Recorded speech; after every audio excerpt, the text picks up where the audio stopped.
माँ की चिट्ठी। रवि एक छोटे से गांव में पला बड़ा था।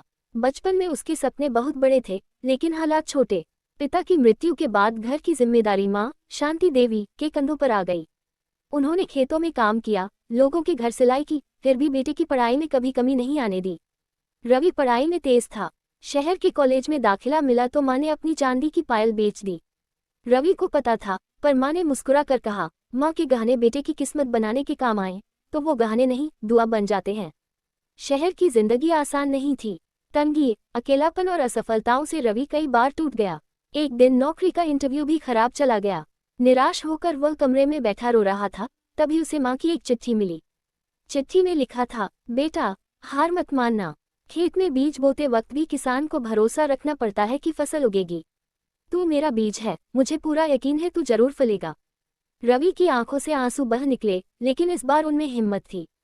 उसने फिर से मेहनत शुरू की। महीनों बाद एक माँ की चिट्ठी। रवि एक छोटे से गांव में पला बड़ा था। बचपन में उसके सपने बहुत बड़े थे, लेकिन हालात छोटे। पिता की मृत्यु के बाद घर की जिम्मेदारी माँ शांति देवी के कंधों पर आ गई। उन्होंने खेतों में काम किया, लोगों के घर सिलाई की, फिर भी बेटे की पढ़ाई में कभी कमी नहीं आने दी। रवि पढ़ाई में तेज था। शहर के कॉलेज में दाखिला मिला तो माँ ने अपनी चांदी की पायल बेच दी। रवि को पता था, पर माँ ने मुस्कुरा कर कहा, माँ के गहने बेटे की किस्मत बनाने के काम आए तो वो गहने नहीं, दुआ बन जाते हैं। शहर की जिंदगी आसान नहीं थी। तंगी, अकेलापन और असफलताओं से रवि कई बार टूट गया। एक दिन नौकरी का इंटरव्यू भी खराब चला गया। निराश होकर वह कमरे में बैठा रो रहा था, तभी उसे माँ की एक चिट्ठी मिली। चिट्ठी में लिखा था, बेटा, हार मत मानना। खेत में बीज बोते वक्त भी किसान को भरोसा रखना पड़ता है कि फसल उगेगी।